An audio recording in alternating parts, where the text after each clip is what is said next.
నదిని పిలిచి అడిగాడు గోదావరిని, చెట్లను అడిగాడు, మృగాలను అడిగాడు, పర్వతాలను అడిగాడు, సీతమ్మను ఎవరు తీసుకెళ్లారు చెప్పండి అని అడిగాడు. ఎవ్వరూ చెప్పలా రావణుడికి భయపడి. అప్పుడు ఆయన కోదండం తీసి చేతిలో పట్టుకుని అన్నాడు, మనుష్యుడు సమర్థత ఉండి కూడా బ్రతిమాలి అడిగితే చేత కానివాడు అనుకుంటుంది ప్రపంచం. అందుకే ఇప్పుడు నా సమర్థత ఏమిటో చూపిస్తాను. నా నారాచబాణములను ప్రయోగించి దేవతలు కూడా కదలకుండా బంధీకృతుల్ని చేస్తాను, సమస్త భూతములను కట్టడి చేసేస్తాను. నేను పొందని సుఖం లోకంలో ఎవరూ పొందడానికి వీల్లేదు. ఈ ప్రపంచాన్నంతటినీ మరో రుద్రుణ్ణి లయం చేస్తున్నాను లక్ష్మణ, బాణ పరంపర విడిచిపెడుతున్నాను చూడన్నాడు. నిజానికి అప్పుడు లక్ష్మణుడు ఏమైనా మాట్లాడితే, ఛీ ధూర్తుడా నీ వల్లే వచ్చింది, ఆశ్రమంలో ఉండరా అంటే తగుదనమ్మా అని నా దగ్గరికి వచ్చావు, సీతమ్మ అపహరణం జరిగింది, ఇప్పుడు మళ్ళీ నాకు నీతులు చెప్తున్నావా అనాలి. లక్ష్మణస్వామి హడిలిపోయి రాముడి పాదాల మీద పడిపోయాడు. ఏమిటి ఈ కోపం ఏమిటి అన్నయ్యక పడిపోయి ఓ మాట అన్నాడు, చంద్రే లక్ష్మి ప్రభాసూర్యే గతిర్వాయు భువి క్షమ ఏతత్తు నియమం సర్వం పైచానుత్తమం యశాహ. అరణ్యకాండలో అంటాడు, అన్నయ్య చంద్రుడు అంటే ఓ లక్షణం ఉంది, ఎప్పుడూ చల్లగా ఉంటాడు. సూర్యుడు ఎప్పుడూ ఒక లక్షణం, కాంతితో ఉంటాడు. భూమి ఎప్పుడూ ఒక లక్షణం, ఓర్పుతో ఉంటుంది. అన్నయ్య గాలి ఎప్పుడూ ఒక లక్షణం, కదులుతూ ఉంటుంది. అన్నయ్య నీకొక లక్షణం ఉంది, ధర్మాన్ని పాటిస్తావని. కీర్తి ఉన్నవాడివి, కీర్తి ఉండడానికి కారణం ధర్మం. ఏకస్యనాపరాధేన సర్వాన్ హంతు నిహార్హసి. ఎవడో ఒక్కడనయా సీతమ్మను అపహరించింది వదిన్ని, ఒకడు అపహరిస్తే ప్రపంచాన్నంతటిని లయించేస్తావా? అందుకన్నయ్య గురువుగారు నీకు అస్త్ర సంపద ఇచ్చింది, అలా చెయ్యొచ్చా? తప్పన్నయ్య, చేయకూడదు. ఊరట పొందు వెతుకుదాం, దొరుకుతాడు ఎక్కడో అక్కడ, వాడిని సంహరించి సీతమ్మని తీసుకొద్దాం. తప్ప లోకాన్ని చంపేస్తానంటావేంటన్నయ్య? నీ కీర్తి పోదా? ధర్మం తప్పినట్టు కాదా? నీకు ఈ అస్త్ర సంపదనిచ్చిన గురువు గారు చిన్నబుచ్చుకోరా? మంచి మాట చెప్పేవరా లక్ష్మణ, పద వెతుకుదాం అన్నాడు. కోపం రావడం ఒకెత్తు, తను బుద్ధి కొద్దిగా వైక్లభ్యాన్ని పొందడం ఒకెత్తు, తను తప్పు చేయడానికి సిద్ధపడిపోవడం ఒకెత్తు, ఒకళ్ళు చెబితే వినడం ఒకెత్తు. ఒకడు చెప్తే వినే గుణం ఉన్నంతకాలం మనుష్యుడు మానవత్వంతో బతుకుతాడు. ఒకడు చెప్తే వినే గుణం ఎప్పుడు చచ్చిపోయిందో అప్పుడు రాక్షసుడైపోతాడు. రావణాసురుడికి చెప్పాడు మారీచుడు, సులభాః పురుషారాజన్ సతతం ప్రియవాదిన అప్రియస్య తు పథ్యస్య వక్తా శ్రోతా చ దుర్లభః అంటూ మొదలెట్టాడు. లోకంలో చెప్పేవాడు ఉంటాడు, వినేవాడు ఉంటాడు. కానీ వినేవాడు ఎన్నైనా చెప్పచ్చు, అవతలవాడిని పొగుడుతూ మాట్లాడేవాళ్ళు లోకంలో కోట్ల మంది ఉంటారు. కానీ అవతలవాడు బాగుపడాలన్న ఉద్దేశంతో కొంచెం కఠినంగానైనా మాట్లాడేవాళ్ళు కోట్లలో ఎవడో ఒక్కడే ఉంటాడు. కానీ వాడు నిజంగా అవతలవాడి అభ్యున్నతి కోసం మాట్లాడుతున్నవాడు. అటువంటి వాడు మాట్లాడిన మాటల్ని వినేటటువంటి వాళ్ళు లోకంలో ఉండరు. రావణ, నేను చెప్పిన మాట విను, నా మాట విని నీ ప్రవర్తన మార్చుకోవాలన్నాడు. అన్నీ విని రావణుడు ఏమన్నాడో తెలుసా? నువ్వు చెప్పవలసింది అయిపోయింది, నేను చెప్పేది విను. నువ్వు నా చేతిలో చచ్చిపోతావా రాముడి చేతిలో చచ్చిపోతావా అది చెప్పన్నాడు. నే చెప్పినట్టు మాయామృగంగా వెడితే రాముడి చేతిలో చచ్చిపోతావు, నేను చెప్పినట్టు మాయామృగంగా వెళ్ళకపోతే నా చేతిలో చచ్చిపోతావు. రెండింట్లో ఏది కావాలో చెప్పు, నువ్వు చెప్పింది చెప్పావుగా నేను విన్నాను. ఏమైంది చెప్పాడు మారీచుడు, ఆనాడు చెప్పాడు, ఒక్క రాముడి జోలికి వెళ్లకుండా ఉండు చాలు. కళత్రాణిచ సౌమ్యాని మిత్రవర్గం స్తథైవచ యదీచ్ఛ చిరం భోక్తం ఆకృధా రామప్రియం. అంతమంది భార్యలున్నారు, అంతమంది బిడ్డలున్నారు, అంతమంది భృత్యులున్నారు, అన్ని భోగస్థానాలున్నాయి, కాంచన లంక ఉంది, ఆనందం అనుభవించరా? రాముడి జోలికి ఎందుకు ఎడతావు? రాముడి జ్యోతికి ఎత్తే నాశనం అయిపోతావు మారీచా, రావణ వెళ్ళొద్దన్నాడు. విన్నాడా? వినక నాశనం అయిపోయాడు రావణాసురుడు. కోపం వచ్చినా నిజానికి నింద చేయడానికి అవకాశం ఉన్నా లక్ష్మణస్వామి చెప్పిన మాట వింటాడు రామచంద్రమూర్తి. రాముణ్ణి చూస్తే మనం ఒక విషయాన్ని గమనించాలి జీవితంలో. మనుష్యుడన్న తర్వాత ఎక్కడో అక్కడ ఎప్పుడో అప్పుడు అదుపు తప్పి గబుక్కుని తప్పు చేయపోతాడు. కానీ అవతల వాళ్ళు వచ్చి చెప్పినప్పుడు విని బుద్ధిని మార్చుకోగలగాలి. అప్పుడే తన స్థానమునందు ఉంచుకుంటాడు. లేకుండా కోపాన్ని అంటిపెట్టుకుంటే, అవతలవాడి మాట వినే స్వభావాన్ని విడిచిపెట్టేస్తే సర్వనాశనం అన్నది అక్కడ ప్రారంభమవుతుంది. రామచంద్రమూర్తి తన జీవితంలో అనుష్ఠాన ప్రక్రియలో ఎన్ని చోట్ల ఎంత అద్భుతంగా చూపిస్తాడో మహానుభావుడు. రాముడు లోపల శీలవైభవం చేత ఎంతటి మహాత్ముడో ఆయన బాహ్యమునందు కూడా అంతటి అందగాడు. అందుకే స్వామి హనుమ అంటారు, రామ కమలపత్రాక్ష సర్వసత్వమనోహర రూపదాక్షిణ్య సంపన్న ప్రసూత జనకాత్మజే అంటారు సుందరకాండలో.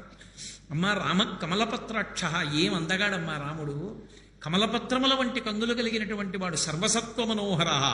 రాముని యొక్క అందం ఎంత గొప్పదంటే దశావతారాల్లో అటువంటి అందం ఇంకెక్కడా లేదు. రాముణ్ణి చూసి ఆడవాళ్లు మోహిస్తే పోనీలే అంత అందగాడు కాబట్టి మోహించాడు అనుకోవచ్చు. రాముణ్ణి చూసి పురుషులు మోహించారు.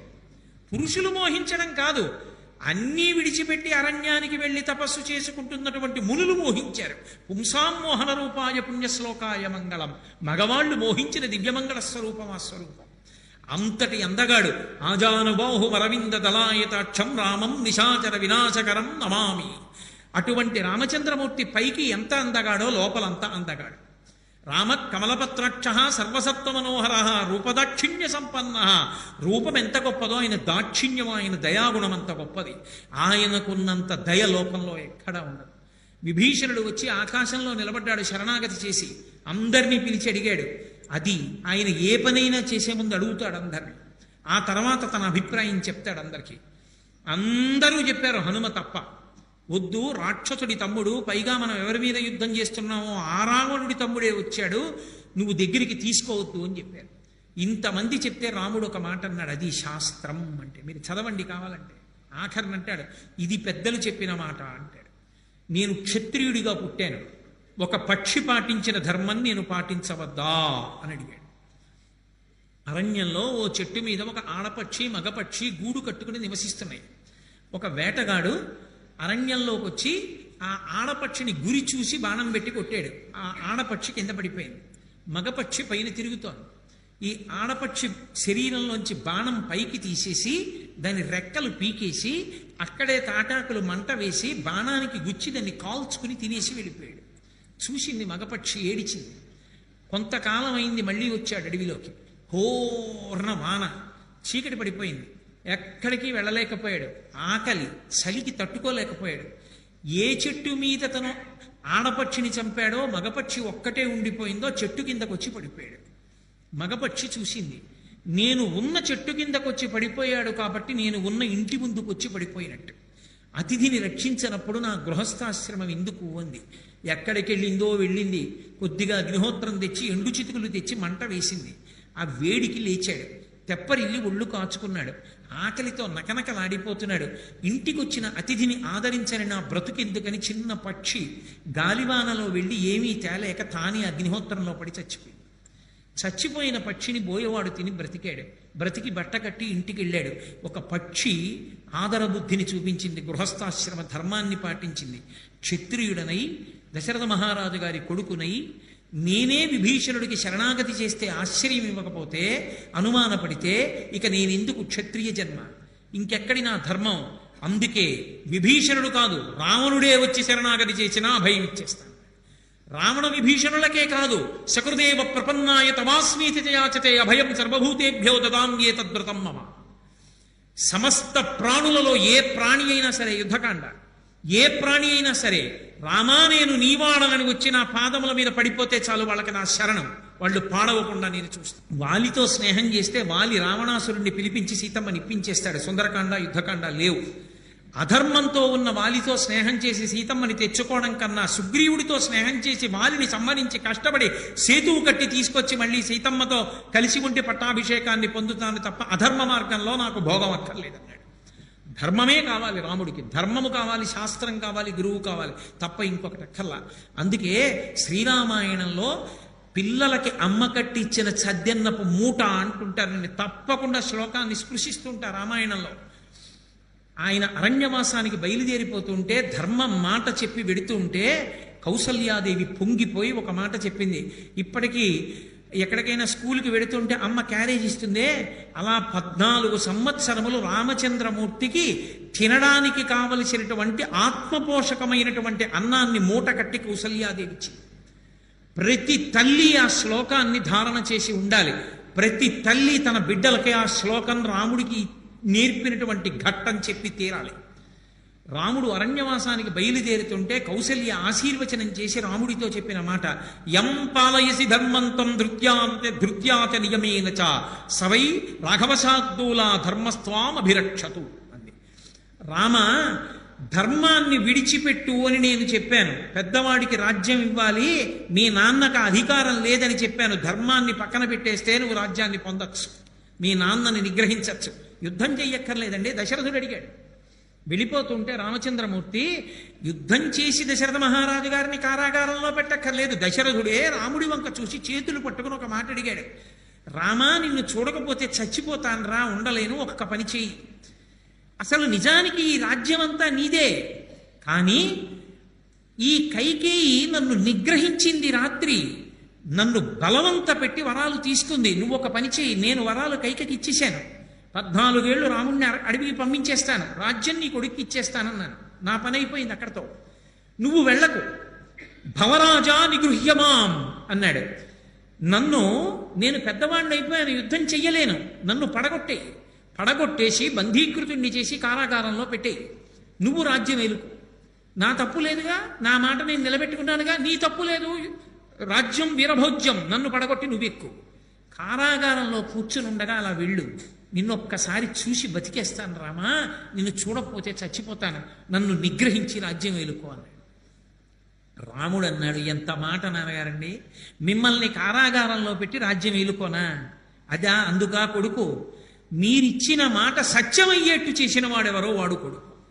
మీరమ్మకి మాట ఇచ్చారు, 14 ఏళ్ళు అరణ్యవాసం చేసి దశరథుడిచ్చిన మాట నిజమైందనిపిస్తాను, అది కొడుకుని మిమ్మల్ని కారాగారంలో పెట్టి నేను అధికారానికి రావడం ఏమిటండి అని అరణ్యవాసానికి వెళ్ళిపోయాడు మహానుభావుడు. అంతటి ధర్మాత్ముడు.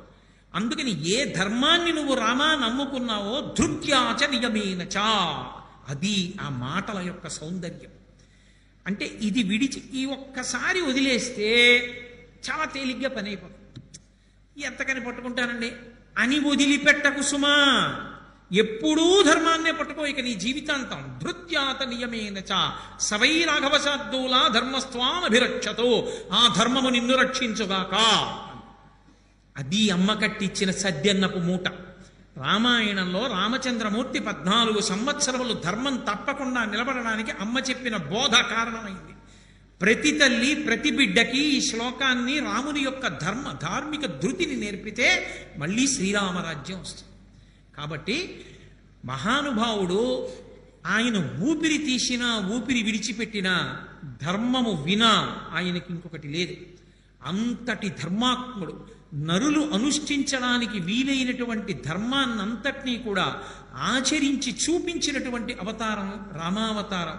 అందుకే రాముడు ఎక్కడ జోక్యం చేసుకోవాలో అక్కడ జోక్యం చేసుకుంటాడు, రాముడు ఎక్కడ జోక్యం చేసుకోకూడదో అక్కడ జోక్యం చేసుకోడు. అసలు రామాయణం అంతా ఒకెత్తు, సీతారామ కళ్యాణం ఒక్కటి ఒకెత్తు. అసలు రాముడు నిగ్గు తేలిపోయింది అక్కడే. అందుకే మహర్షి దాన్ని బాలకాండలో దాచేశారు, చెప్పలేదు. చెప్పకుండా సీతారామ కళ్యాణం పరిపూర్ణంగా జరిగిన విధానాన్ని ఎక్కడ చెప్పించారంటే అయోధ్యకాండ చిట్ట చివరిలో అనసూయమ్మకి సీతమ్మతో చెప్పించారు. మనమందరం ఏమనుకుంటామంటే ఇప్పటికీ లోకంలో ఒక అపప్రథ ఉంది. రాముడు వెళ్ళాడు, ఏదో శివధనుర్భంగం చేశాడు, శివధనుర్భంగం చేయగానే సీతమ్మనిచ్చి కళ్యాణం చేశారని. దశరథుడేడి ఎక్కడి నుంచి వచ్చాడు? దశరథుడు 7 రోజులు ప్రయాణం చేస్తే అయోధ్య నుంచి మిథిలకి వెళ్తారు. విశ్వామిత్రుడితో రామలక్ష్మణులు వెళ్ళారు, కానీ దశరథ మహారాజు గారు వెళ్ళలేదుగా. దశరథ మహారాజు గారికి చెప్పి తీసుకెళ్ళలేదుగా శివధనుర్భంగానికి విశ్వామిత్రుడు. వీళ్ళు క్షత్రియులయా చూపించమన్నాడు. ఏతద్దర్శయ భద్రంతే కృతకామౌ నృపాత్మజౌ దర్శనాదస్య ధనుషో యథేష్టం ప్రతియస్యత. క్షత్రియ పిల్లలు కదూ, ధనస్సు చూస్తే ముచ్చట పడతారు, ఒకసారి చూపించు అన్నాడు. అబ్బో చాలా కథ చెప్పాడు జనక మహారాజు గారు. ఇది మాకు శివధనస్సు, శివుడు ఇచ్చాడు, ఈ ధనస్సును ఎవరు ఎక్కువ పెడితే వాళ్ళకి పిల్లనిస్తానన్నాను, అందుకని నాకు అయోనిజ సీతమ్మ కూతురుగా ఉంది, ఈ శివధనస్సును ఎక్కువ పెడితే పిల్లని ఇచ్చేస్తానన్నాడు. శివధనస్సుని తీసుకొచ్చారు, అక్కడ పెట్టారు. ఇప్పుడు రాముడు శివధనస్సుని ఎక్కువ పెట్టాడు. ఎక్కువ పెట్టడం కాదు, ఆయన వింటినారిని కడుతుంటే శివధనస్సు భంగం అయిపోయింది. భంగం అయిపోతే అందరూ స్పృహ తప్పి పడిపోయారు. ఒక్క జనక మహారాజు గారు, రామచంద్రమూర్తి, లక్ష్మణస్వామి, విశ్వామిత్రులు వీళ్లే ఉన్నారు సభలో తెలివిగా. జనక మహారాజు గారు వెంటనే తన ఆసనం మించి లేచి బంగారు పాత్రలో నీళ్లు పట్టుకుని గబగబా వచ్చాడు రాముడి దగ్గరికి. రామా, నేను అన్న మాట ప్రకారం సీతమ్మని నీకు ఇచ్చేస్తున్నాను, కన్యాదానం చేస్తాను, చెయ్యి చాపు నీళ్లు పోస్తానన్నాడు. రాముడు అన్నాడు, ఇవ్వడానికి మీరెవరు, పుచ్చుకోవడానికి నేనెవరు అని. అది రాముడు అంటే. మిగిలిన ఎక్కడైనా ఇంత గొప్ప పని చేసిన వాడు పిల్లను వచ్చేసుకుని ఇంటికి వెళ్ళి నాన్నగారి కాళ్ళకి అమ్మ కాళ్ళకి దండం పెట్టేయచ్చు. ఒక్క రామాయణంలో రాముడు మాత్రం అలా స్వీకరించలేదు. ఆయన అన్నాడు, దీయమానాం నతుతదా ప్రతిజగ్రాహ రాఘవ అవిజ్ఞాయ పితుశ్చంద అయోధ్యాధిపతే ప్రభో. అయోధ్యకాండ చిట్ట చివరిలో సీతమ్మ అనసూయమ్మకి చెప్పిన మాట. మా నాన్నగారు బంగారు కలశంలో నీళ్లు పట్టుకుని వెళ్ళి జనక మహారాజు గారు రాముడికి చేతిలో నీళ్లు పోసి నన్ను ఇస్తానంటే పుచ్చుకోలేదు, నేను చేసుకోనన్నాడు. కన్నెత్తి చూడలేదు సీతమ్మని. అంటే అర్థం బద్ధం లేకుండా సీతమ్మని చూసినట్టు సీతమ్మ రాముడిని చూసినట్టు అన్నీ చెప్తుంటారు. అవన్నీ పశ్చాబద్ధాలు, రామాయణం అలా లేదు. అసలు దీయమానాం నతుతదా ప్రతిజగ్రాహ రాఘవ, నేను పుచ్చుకోనన్నాడు. నే చేసుకోను మీ అమ్మాయిని. ఎందుకు చేసుకోనో తెలుసా? నేనెవరినయా చేసుకోవడానికి? నన్ను కన్న తండ్రి ఉన్నాడు. నేను ఎవరిని వివాహం చేసుకోవాలో నిర్ణయించవలసిన వాడు ఆయన. ఇంటి కోడలు అంటే ఇంటి మర్యాదకి, ఇంటి గౌరవానికి వారసురాలు. వారసురాలైనటువంటి కోడల్ని నిర్ణయించేటటువంటి అధికారం మా తండ్రి గారిది. ఆ తండ్రి గారు నిర్ణయించని పిల్లని శివధనుర్భంగం అంటావా? క్షత్రియుడిని ఎక్కువ పెట్టమన్నా ఎక్కువ పెట్టాను, విరిగిపోయింది. పిల్లని చేసుకుంటానని నేను మాట ఇచ్చానా? మా నాన్నగారికి కబురు చెయ్యి. మా నాన్నగారు వస్తారు. మా నాన్నగారు వచ్చి రామా ఈ పిల్లని చేసుకో అంటే తప్పకుండా చేసుకుంటాను. మా నాన్నగారు చెప్పని పిల్లని నేను చేసుకోను. ఆమె లోకోత్తర సౌందర్య రాశి కావచ్చు, అయోనిజ కావచ్చు, శివధనుర్భంగం చేసిన వాడికి నువ్వు ఇస్తానని అని ఉండి ఉండవచ్చు. ఎందరో ఆమెని పెళ్లి చేసుకోవాలని ప్రయత్నించి ఉండవచ్చు. నేను ఆమెని కన్నెత్తి చూడను. మా నాన్నగారు చెప్తే చేసుకుంటాను. ఎందుకని? ధర్మశాస్త్రంలో ఇంటికి కోడలు రావాలంటే నిర్ణయించవలసిన వాడు తండ్రి. తండ్రి నిర్ణయించాలి. జనక మహారాజు గారి యొక్క నడవడి ఎటువంటిది? ఆ పిల్ల తల్లిదండ్రులు ఎటువంటి వారు? వంశం ఎటువంటిది? మీకు నచ్చినదేనా? ఒకవేళ ఆ ఇంటి పిల్లని మన కోడలుగా చేసుకుందామని మీరంటే మా భూత్కాలస్య పర్యయ, ఆలస్యం చెయ్యద్దు, వెంటనే కబురు చేద్దాం వస్తున్నామని. మీకు అంగీకారమా అన్నాడు. అది ఒక పెళ్ళంటే పెద్దలు నిర్ణయించినారుగానా అని కార్డులో వేసి వీడు నిర్ణయించేసుకోవడం కాదు. పెద్దలు నిర్ణయించినారుగానా అంటే పెద్దలు నిర్ణయించినారుగానా అంతే. కాబట్టి మీకు నచ్చితే చెప్పండి, వెడదాం. తప్పకుండా జనకుడు మహానుభావుడు, చేసుకోవలసింది. అయితే పదండి అన్నాడు. సైన్యం ముందెళ్ళిపోయింది. దశరథ మహారాజు గారు పెద్దవాడు, గబగబా ప్రయాణం చేయలేడు. అందుకని మెల్లగా ప్రయాణం చేసి కొంచెం ఆలస్యమైంది. చేరుకున్నారు. తీరా చేరుకున్న తర్వాత వెంటనే ఏం సీతా కళ్యాణం అయిపోలేదు. కూర్చున్నారు. లోకానికి ఆదర్శం అండి సీతారామ కళ్యాణం. జనక మహారాజు గారి పనుపన మాట్లాడడానికి శతానందుడు కూర్చున్నాడు, గౌతమ మహర్షి యొక్క కుమారుడు. రామచంద్రమూర్తి పనుపన అంటే దశరథ మహారాజు గారి పనుపన మాట్లాడడానికి వశిష్ఠ మహర్షి కూర్చున్నాడు. వాళ్ళు వీళ్ళు మాట్లాడకని కట్నం ఎంత, కానుకలెంత, ఇది కాదు. మీ వంశం ఎటువంటిది? మా వంశం గురించి నేను చెప్పేటప్పుడు మా వంశం గొప్పదనే చెప్తాను. మా వంశం గొప్పదని నేను చెప్పడం కాదు, పురోహితుడు చెప్పాలి. పురోహితుడు అంటే పురము యొక్క హితమును కోరువాడు. ఈ రెండు వంశములు వియ్యం అందచ్చా? ఇది చెప్పవలసిన వాడు. అందుకని వశిష్ఠుడు మాట్లాడాడు. వశిష్ఠుడు మాట్లాడితే ఇంటి పౌరోహిత్యం చేశాడు. ఆయన కర్మ. రామనామ ఉంచి రామనామ వైభవాన్ని లోకానికి ప్రకాశింపజేయడానికి వచ్చాడు వశిష్ఠుడు.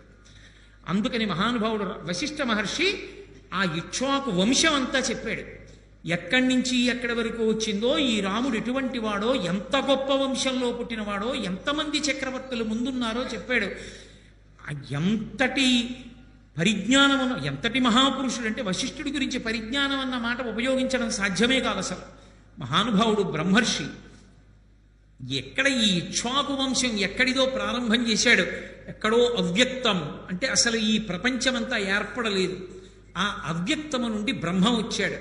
ఆ బ్రహ్మ నుండి మరీచి, మరీచి నుండి కశ్యపుడు, కశ్యపుడి నుండి సూర్యుడు, సూర్యుడికి మనువు, మనువుకి ఇక్ష్వాకు, ఇక్ష్వాకుకు కుక్షి, కుక్షికి వికుక్షి, వికుక్షికి బాణుడు, బాణుడికి అనరణ్యుడు, అనరణ్యుడికి పృథువు, పృథువుకి త్రిశంకుడు, త్రిశంకువుకి పైన మాంధాత, మాంధాతకి సుసంధి, సుసంధికి ధ్రువసంధి ప్రసేనజిత్, వాళ్ళకొచ్చిన వాడు భరతుడు, భరతుడికి అసితుడు, అసితుడికి సగరుడు, సగరుడికి అసమంజసుడు, అసమంజసుడికి అంశుమంతుడు, అంశుమంతుడికి భగీరథుడు, భగీరథుడికి భగీరథుడి తర్వాత వచ్చినటువంటి వాడు దిలీపుడు, దిలీపుడి తర్వాత వచ్చినవాడు భగీరథుడు, భగీరథుడి తర్వాత వచ్చినటువంటి వాడు రఘువు, రఘువు తర్వాత ప్రవృద్ధుడు, ప్రవృద్ధుడి తర్వాత శంఖనుడు, శంకరుడి తర్వాత సుదర్శనుడు, సుదర్శన తర్వాత వచ్చినటువంటి వాడు శీఘ్రగుడు, శీఘ్రగుడి తర్వాత వచ్చినటువంటి వాడు అగ్నివర్ణుడు, అగ్నివర్ణుడి తర్వాత వచ్చినటువంటి వాడు మరుడు, తర్వాత వచ్చినటువంటి వాడు ప్రశిశ్రుకుడు, ప్రశిశ్రుకుడి కొడుకు అంబరీషుడు, అంబరీషుడు కొడుకు నాభాగుడు, నాభాగుడు కొడుకు యయాతి, యయాతి కొడుకు నహుషుడు, ఆ నహుషుని యొక్క కుమారుడు ఆ తర్వాత వచ్చినటువంటి వాడు నాభాగుడు, ఆ నాభాగుని యొక్క కుమారుడు అజమహారాజు, అజమహారాజు గారి కొడుకు దశరథ మహారాజు, దశరథ మహారాజు కొడుకు రామలక్ష్మణ భరత శత్రుఘ్నులు. కాబట్టి ఇంత వంశం ఉంది, ఇక్ష్వాకు వంశం. ఇంత గొప్ప మహానుభావులందరూ పుట్టారు. కాబట్టి ఈ పిల్లవాడిని నువ్వు స్వీకరించచ్చు అన్నాడు. ఇటువైపు వంశాన్ని వశిష్ఠ మహర్షి చెప్పారు, అటువైపు వంశాన్ని చెప్పేవాడు ఉండద్దు. గౌతమ మహర్షి కుమారుడైనటువంటి శతానందుడు ఉన్నాడు, ఆయన మహానుభావుడు అటువైపు జనక వంశాన్ని చెప్పాడు. అటువైపు మొట్టమొదట ఉన్నటువంటి వాడు నిమి, ఆ నిమి చక్రవర్తి కుమారుడు మిథి, ఆ మిథి చక్రవర్తి యొక్క కుమారుడు నందివర్ధనుడు, ఆ నందివర్ధనుడి యొక్క కుమారుడు ఉదావసు, ఆ ఉదావసువు యొక్క కుమారుడు బృహద్రథుడు, ఆ బృహద్రథుని యొక్క కుమారుడు సుకేతువు, ఆ సుకేతువు యొక్క కుమారుడు హర్యశ్వుడు, మహావీరుడు, ఆ మహావీరుడి తర్వాత వచ్చినటువంటి వాడు మరుడు, ఆ మరుని తర్వాత వచ్చినటువంటి వాడు కీర్తిరథుడు, కీర్తిరథుడి తర్వాత విభుదుడు, విభుదుడి తర్వాత మహీధ్రకుడు, మహీధ్రకుడి తర్వాత వచ్చినటువంటి వాడు ఆ మహారోముడు, స్వర్ణరోముడు, హ్రస్వరోముడు, జనకుడు, కుశధ్వజుడు. వీళ్ళిద్దరు అన్నదమ్ములు. ఇంత గొప్ప వంశం ఇటువైపు ఉంది. కాబట్టి రెండు వంశాలు వియ్యవందచ్చని నిజంగా వశిష్ఠ మహర్షి శతానంద మహర్షి నిర్ధారించారు. అప్పుడు దశరథ మహారాజు గారు జనక మహారాజు గారు లేచి మీ అమ్మాయిని మీ కోడల్ని చేసుకుంటున్నానన్నాడు. చాలా సంతోషం, మనం వియ్యం అందుతున్నాం. ఇక ఇక్కడి నుంచి మీరు మేము కాదు మనం, మీరు మమ్మల్ని అనుమతి అక్కర్లేదు, మా ఇంట్లోకి యథేచ్ఛగా రావచ్చన్నారు. అప్పుడు జరిగింది సీతారామ కళ్యాణం. సీతారామ కళ్యాణం లోకానికి ఆదర్శప్రాయం. అసలు ఒక వివాహం ఎలా జరగాలో నిరూపించి చూపించినటువంటి అవతారం. అందుకే మహానుభావుడు రామచంద్రమూర్తి అవతార పరిసమాప్తి జరిగి ఉండొచ్చు, రామనామ వైభవం మాత్రం పోలేదు. ఆ నామం పెట్టడం కోసమని చెప్పి వశిష్ఠ మహర్షి అంతకాలం పౌరోహిత్యం చేశాడు ఆ ఇంటికి. ఆయన కర్మ, లేకపోతే ఆయన వంశానికి పౌరోహిత్యం చేయడం. అటువంటి మహానుభావుడైనటువంటి వశిష్ఠుడించినటువంటి ఆ రామనామం ఎంత గొప్పది అంటే, రకారము అష్టాక్షరీ మహామంత్రంలో ఉన్నటువంటి ప్రధానమైన బీజాక్షరం, మకారం పంచాక్షరీ మహామంత్రంలో ఉన్న ప్రధానమైన బీజాక్షరం. రామ అన్నప్పుడు అగ్నిబీజ అమృత బీజముల యొక్క అనుసంధానం. ఎవడు రామనామాన్ని చదువుతాడో రా అన్నప్పుడు అగ్ని చేత కాలిపోతాయి, మా అన్నప్పుడు నోరు మూసుకుని ఇక పాపములు మళ్ళీ లోపలికి వెళ్ళే అవకాశం ఉండదు. అది రాముణ్ణి ఉద్దేశించి అనకపోయినా క్రియాపదంగా అన్నా సరే రామ అన్న నామానికి అంతే శక్తి. నలుగురు దొంగలు అరణ్యానికి వెళ్ళి సంస్కృతంలో మాట్లాడుకున్నారట. వనీచ రామ అన్నాడు ఒకడు, వసుచ అహరామ అన్నాడు ఇంకొకడు, నభయం స్మరామ అన్నాడు ఇంకొకడు, నదంతరామ అన్నాడు ఇంకొకడు. అంటే వనీచ రామ, మనం అరణ్యంలో తిరుగుదాం. వనీచ రామ వసుచ అహరామ, ఎక్కడెక్కడ ఏమైనా మనకి ధనం కనబడితే దోచుకుందాం. నదంతరామ, ఈ నదిని దాటేద్దాం. నభయం స్మరామ, భయం అన్న మాట ఎత్తకూడదు సుమా అనుకున్నారు. వాళ్ళు మాట్లాడుకున్న దాంట్లో చివర క్రియాపదంగా రామ రామ రామ రామ అని 4 మాటలు వచ్చింది. నలుగురు రామ రామ రామ రామ అన్నారు. అన్న తర్వాత నదిని దాటుతున్నారు. దాటుతుంటే రాజభటులు చూసి వెనక నుంచి బాణాలు వేశారు. నలుగురు చచ్చిపోయారు.